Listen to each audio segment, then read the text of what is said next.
Iraq economic news and points to ponder Thursday afternoon, May 9, 2024. Listen to the full version on the official dinarport.com website and become our supporter on Patreon.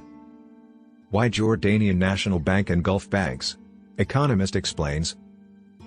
May 9, 2024. Baghdad/Iraq observer economic expert Abdul Karim al-Asawi said, "Today, foreign banks operating in Iraq, including banks owned by Jordanian shareholders, stand out for their confidence rooted in relations with international correspondent banks, and this makes them work in a more serious banking manner.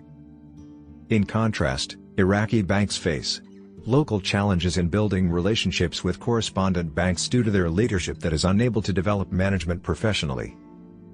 Al-Asawi told the Iraq Observer Agency, "The leadership of Iraqi banks has affected the confidence of international bodies in them.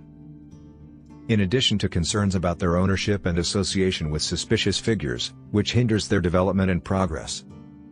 He continued, "This was not limited to Jordanian banks only, as it revealed the adoption of other Emirati and Gulf banks in Iraq, and this reality will displace Iraqi banks because they are weak." He pointed out that the Iraqi banking reality may turn into an oligopolistic market. But he stressed that the United States of America has not lifted the sanctions on government banks that were imposed on some of them because they were accused of dealing with Iran and Syria, which are subject to strict American sanctions. The governor of the central bank and the French ambassador discussed developments in the banking sector.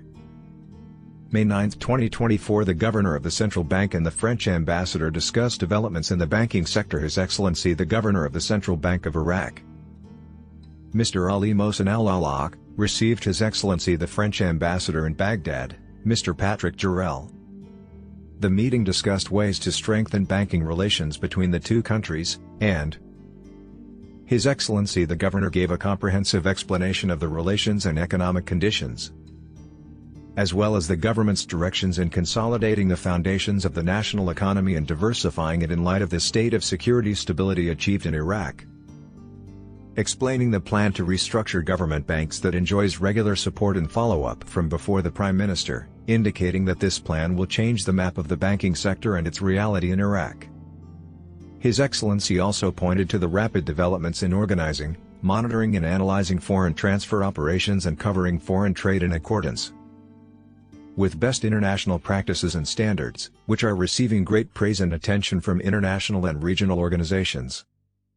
For his part, His Excellency the Ambassador expressed satisfaction with the developmental and economic developments he observed in Iraq, especially during his tour of the provinces, expressing his country's readiness to strengthen and develop banking relations with Iraq.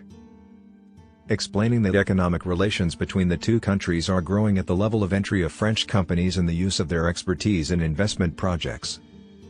His Excellency the French ambassador invited His Excellency the Governor of the Central Bank of Iraq, after making the necessary arrangements, to visit the financial and banking institutions in France, especially the Central Bank of France. It is noteworthy that the Central Bank of Iraq owns deposits and accounts with the Central Bank of France, and they have had distinguished cooperation relations over many years. Listen to the full version on the official dinarport.com website and become our supporter on Patreon. Source: Dinar Caps.